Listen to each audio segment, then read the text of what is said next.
చూడొచ్చు అక్కడ క్లచ్లెస్ ఉన్నాడు. అండ్ మేము రైడ్ చేసే మోటార్ సైకిల్ ఈరోజు ట్రయంఫ్ స్పీడ్ T4 అనమాట. అది most affordable Triumph motor cycle ఏదైతే మీరు కొనుక్కోవచ్చు. 2,17,000 ఎక్స్ షోరూమ్ ప్రైస్ అనమాట. దీంట్లో ఏమేమి మార్పులు ఉన్నాయి ఆల్రెడీ నేను డీటెయిల్ వాక్ అరౌండ్ చేశాను, అది చూడమని మనవి చేస్తున్నాను. ఈరోజు మనం మన బెంగళూరులో ఉన్నాము, ది గార్డెన్ సిటీ. అండ్ ఈరోజు బండిని రైడ్ చేస్తున్నాం. ఇది ఆల్మోస్ట్ మనం హైదరాబాద్ హైవేనే అనమాట. ఎక్కువ థ్రాటిల్ తిప్పేస్తే మనం డైరెక్ట్ హైదరాబాద్ వెళ్ళిపోతాం. కానీ ఈరోజు మనము బండిని రైడ్ చేసి దీని గురించిన కొన్ని వివరాలు మనం తెలుసుకుందాము. What makes this unique and special and a better proposition. అంటే మీరు రాయల్ ఎన్ఫీల్డ్ లాంటి మోటార్ సైకిల్ కన్సిడర్ చేస్తే దానికంటే ఇది ఏది సుపీరియర్గా ఇది చేయడానికి ప్రయత్నం చేస్తుంది, అంటే ఏ విధంగా ఇది దానికంటే సుపీరియర్గా ముందుకు వస్తుంది అనేది మనం చూద్దాము. మనోడు వెనకాల ఇన్స్టా 360 సెటప్ చేసుకొని తల్లాడుతున్నాడు. ఒక విధంగా అయితే సెటప్ అయితే అయిపోయినట్టుంది. మెల్లిగా వెళ్ళాలి. ఇక్కడ చాలా చాలా ర్యాష్గా వస్తుంది, కట్టు ఉంది కాబట్టి.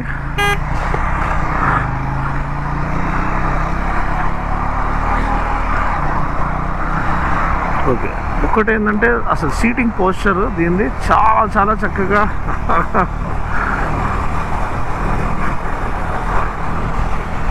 చాలా చాలా చక్కగా ఉంటుంది. అండ్ మనోడు ఫుల్ ఎంజాయ్ చేస్తున్నాడు.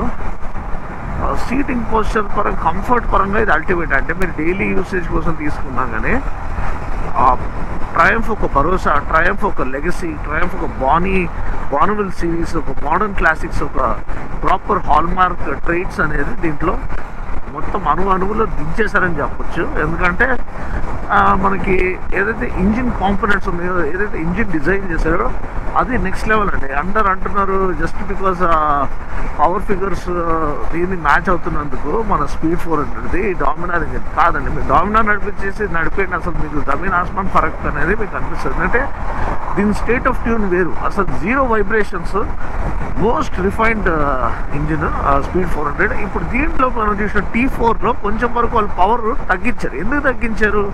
ఎవరైతే నార్మల్ లేమన్ ఉన్నాడో, డైలీ యూజర్ ఉన్నాడో, ఆయనకి ఇంత 40 bhp పవరు, 37.5 Nm టార్క్ ఇంత అవసరం లేదండి.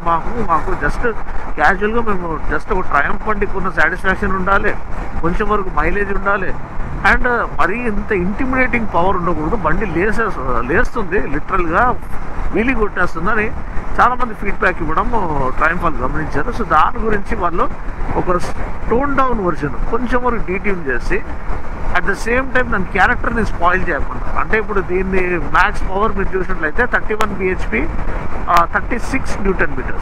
సో టార్క్ని వాళ్ళు ఎక్కువ దించలేదు, ఎందుకంటే ఇవన్నీ it's all about initial torque అనమాట. అండ్ ఆ టార్క్ అనేది it's available lower down in the RPM when compared to speed 400. అదేవిధంగా మ్యాక్స్ పవర్ కూడా మనకి it's available lower down in the RPM when compared to speed 400. So ఈ పరంగా more engaging riding experience మీకు ఆ power బ్యాండ్లో ఏదైతే మీరు సిటీ యూసేజ్ ఉంటుందో, ఏ RPMలో మీరు సిటీ లోపల నడిపిస్తారో ఆ RPMలో మ్యాక్సిమం పవర్, మ్యాక్సిమం టార్క్ మీ అవైలబుల్గా ఉండేటట్టు వాళ్ళు ఈ ఇంజిన్ని ట్యూన్ చేయడం మనము చూసాం. At the same time stability, దీని వీల్ బేస్ అనేది పెంచారు. సో వీల్ బేస్ పెంచడం వల్ల హై స్పీడ్ స్టెబిలిటీ కానీ, స్ట్రైట్ లైన్ స్టెబిలిటీ కానీ చాలా చాలా ఇంప్రూవ్ అవుతుంది. అండ్ కొంచెం వరకు సీట్ హైట్ కూడా పెరిగింది, అరౌండ్ 806 mm అనమాట, కంపేర్ టు 803 mm. మన స్పీడ్ 400ది కొంచెం కింది కూర్చుంటారు మీరు, ఇది కొంచెం ఒక 3 mm ఎక్కువ అనమాట, కానీ పెద్దగా ఏమనిపిస్తుంది. ఆల్మోస్ట్ మీకు స్క్రామ్లర్ ఫీల్ వచ్చేస్తుంది, ఎందుకంటే బండి కొంచెం హెవీగా అనిపిస్తుంది. అంటే ఇది 180 kilos, అది 179, అది చాలా లైట్ వెయిట్ అనిపిస్తుంది, ఇది కొంచెం హెవీ అనిపిస్తుంది. ఇది ఎలా అంటే మీకు 180 kilos అంటే ఇది 180 kilos లెక్క ఫీల్ అనేది వస్తుంది. కానీ స్పీడ్ 400లో మీరు 179 kilos అంటే ఎవరు నమ్మరు. అది ఉంటే అది ఏదో 150 or 155 kilos ఉంటుంది, అంత లైట్ వెయిట్ ఫీల్ అనేది అది క్యారీ చేస్తుంది.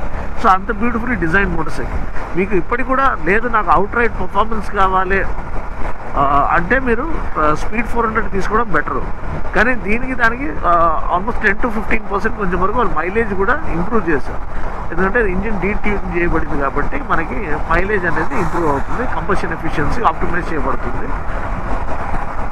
థ్రాటిల్ రెస్పాన్స్ చాలా బాగుంది, చూడండి హ్యాపీగా ఓవర్టేక్ చేస్తారు.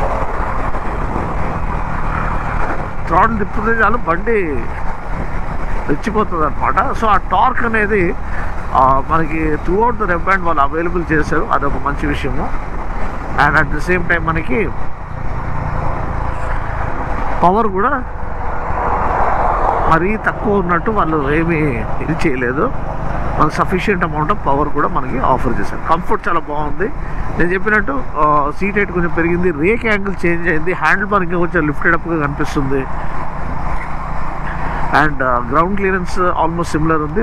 Front brake diameter same 300 mm disc అనమాట. అండ్ ఇంకో విషయం ఏంటంటే మెయిన్ మనకి యూఎస్డి ఫోక్స్ తీసేసి టెలిస్కోపిక్ ఫోక్స్ ఇచ్చారు. సో టెలిస్కోపిక్ ఫోక్స్ వల్ల మనకి కొంచెం వరకు సిటీలో రైడ్ క్వాలిటీ అనేది బెటర్గా ఉంటుంది. కానీ దీంట్లో ఏమో మనకి స్టిఫర్ సెటప్ ఇచ్చారు, మనకి మరీ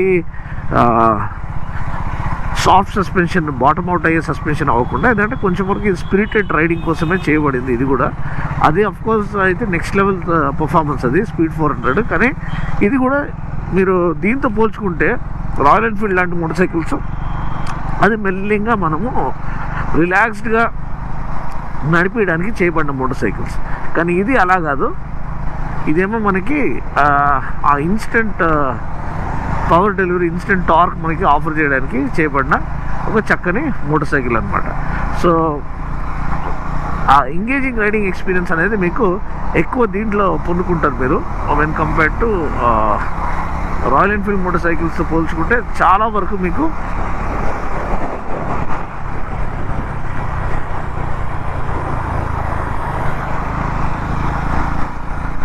రాయల్ ఎన్ఫీల్డ్ మోటార్ సైకిల్స్తో పోల్చుకుంటే చాలా వరకు మీకు దీంట్లో అసలు పర్ఫార్మెన్స్ కానీ, టార్క్ డెలివరీ కానీ, అండ్ రిఫైన్మెంట్ కానీ అంతా కూడా చాలా ఇంప్రూవ్డ్గా, చాలా డిఫరెంట్గా అనిపిస్తుంది. సో ఒక్కసారి రైడ్ చేస్తే చాలా మీకు ఆ డిఫరెన్స్ అనేది అర్థమవుతుంది. ఇంకోటి మెయింటెనెన్స్ కాస్ట్, ఇది 16,000 కిలోమీటర్స్ మీకు సర్వీస్, 16,000 కిలోమీటర్లు ఒక్కసారి మీరు సర్వీస్ చేయించుకుంటే చాలు. ఇది అంత కాస్ట్ ఎఫెక్టివ్ మెయింటెనెన్స్ ఇదనమాట ఇది మీకు when compared to Royal Enfield. And spares ఇవన్నీ కూడా, ఎందుకంటే మనకి మేడ్ ఇన్ ఇండియా లోకల్ ఇది కాబట్టి ఇక్కడ బజాజ్ వాళ్ళే చేస్తున్నారు కాబట్టి స్పేర్స్ అవైలబిలిటీ, స్పేర్స్ కాస్ట్ ఇవన్నీ కూడా చాలా చాలా రీజనబుల్గా ఉంటుంది. సో ఇది మీరు గమనించాల్సిన విషయము. నేను చెప్పినట్టు సస్పెన్షన్ అనేది మేజర్ చేంజ్.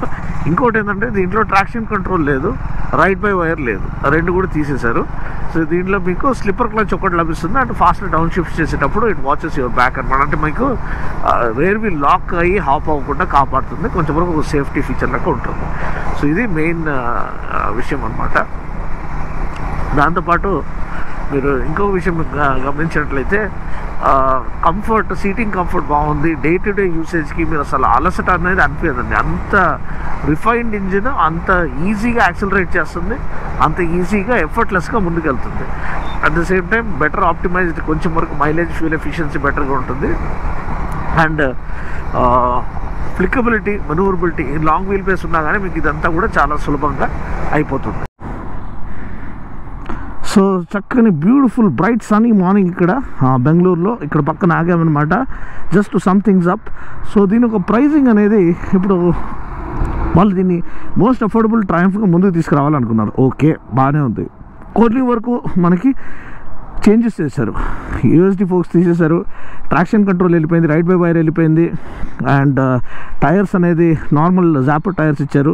సో దీనివల్ల మీరు ఎక్కువ బాధపడాల్సిన అవసరం లేదు, ఎందుకంటే జాపర్ టైర్స్ అనేది నార్మల్ డే టు డే యూసేజ్కి మోర్ దెన్ సఫిషియంట్. మీకు రీప్లేస్మెంట్ కాస్ట్ తక్కువ, ప్లస్ టైర్ లైఫ్ ఎక్కువ మన ఇండియన్ కండిషన్స్కి, ఆ కాంపౌండ్ అట్లాంటిది.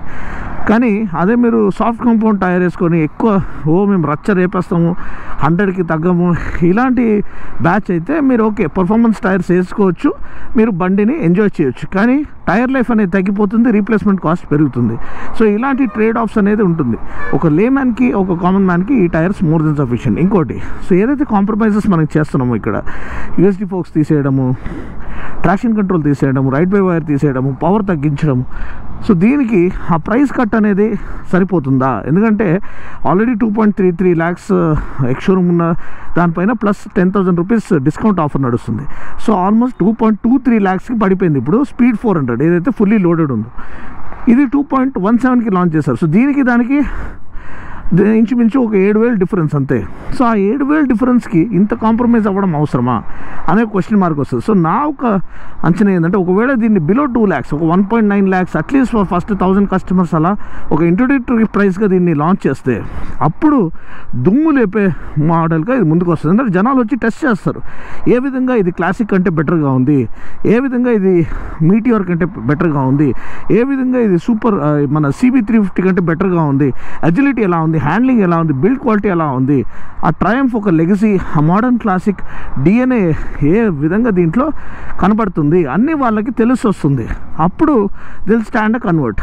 అంతేగాని ప్రైజింగ్ అనేది కొంచెం ఆఫ్ ద మార్క్ వెళ్ళిపోయిందేమో అని ఒక ఫీలింగ్. మీకు అలా అనిపిస్తే ఫస్ట్ మీరు కింద కామెంట్ సెక్షన్లో తెలియచేయండి, ఎంతవరకు దీని ప్రైస్ పెట్టుంటే ఇది ఒక ఫోర్స్డ్ రికగ్నిట్గా ముందుకు వచ్చేది అనేది. Such that the manufacturer gets an idea.